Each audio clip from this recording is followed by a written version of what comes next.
Hey guys, it is Doug Johnson with Control Alt Success and the Marketing University.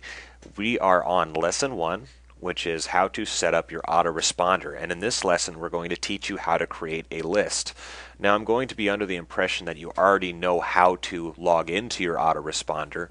And if you don't have an autoresponder, this lesson is actually being used with Aweber. That's the one that I use. Now, if you don't have an autoresponder, there's a link in this lesson that will take you to a trial offer for Aweber. It's $1 for your first month. So it's a good deal. Click the link if you don't have an autoresponder. Other autoresponders like GetResponse and MailChimp, they are similar to this lesson, but they are not the same. So if you have another autoresponder and you're trying to follow this guide, it might be confusing, but if you're already familiar with your autoresponder, then this lesson is a moot point anyway. So with that said, here is our Aweber account. You're going to be at your home, your messages, your subscribers, your sign up forms, and your reports. Now what we're going to do is create a list, and all a list is the package or the container that contains all of your subscribers. Now lists, you can create multiple lists. So for example, let's say you're promoting a product for my top tier business and another product for another affiliate offer. You can segment those lists to be different. So you can have multiple lists, and I'll show you this in a second. So in your Aweber homepage here, you want to click on this link which says Create and Manage Lists. When I click that, it's going to load up the lists. So these are actually a majority of all of my lists here. So what I'm going to do is I'm going to click this green button and I'm going to click Create a List. Now when I do that, it's going to have my first section, which is basic information. Now you'll notice list name. This list name is unique, so think of it as a username and a password. So if other people have the same list name, you're going to have to rename it. So what I like to do is I like to name the list and then add an underscore and then my initials. So let's say I'm doing a affiliate offer. So we'll just say affiliate underscore, need to learn how to spell here, affiliate underscore DJ. And it says list name is available. That just tells me that no one else has used this. My next section is list description, and this is just going to be for your reference. So you can say list for affiliate offers. Under that you have your from name and your address column. Now here's the thing, when somebody receives an email from you, this information here and this information here is what they're going to see. So the from name is going to be what they see, the name that they're getting the email from, and the address is the address that is being sent to them. So on that note, do not use AOL addresses and do not use Yahoo or Hotmail addresses.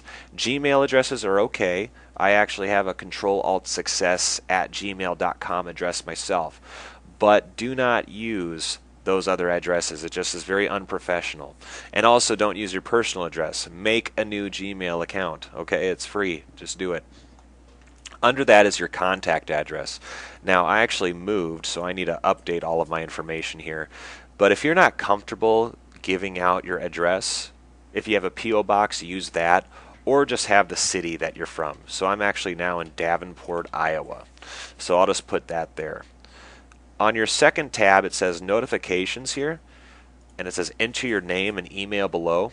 This is going to be the emails you receive from Aweber when you get a new subscriber, or when somebody opts in or unsubscribes or something like that. You're going to be getting these notifications. So put in your real name if you want, and the email that you want the notifications sent to. So I'm just going to click add.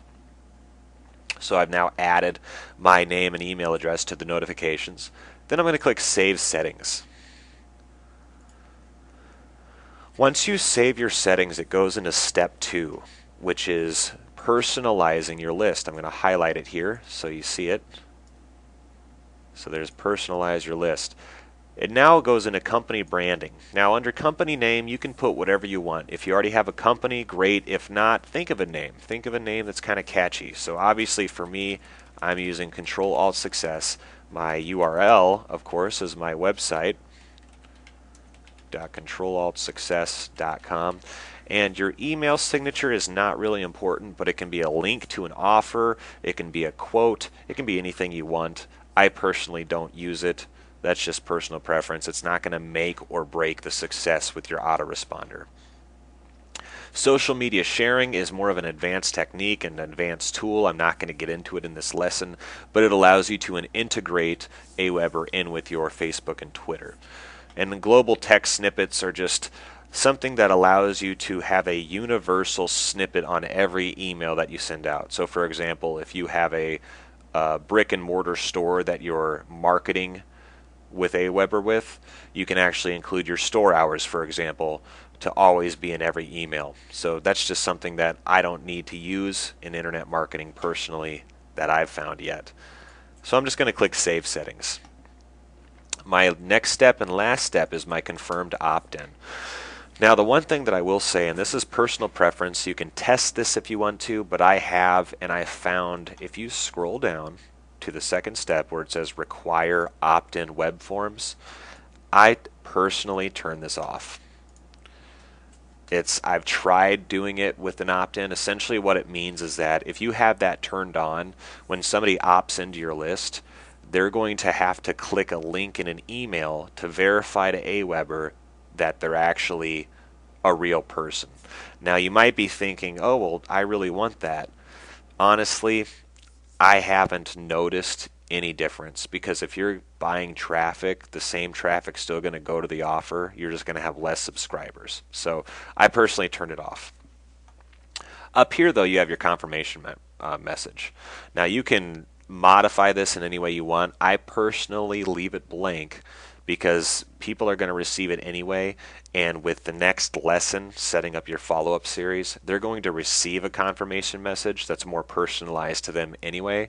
So I leave this, I just don't even touch this. You can if you want, but I personally don't touch it.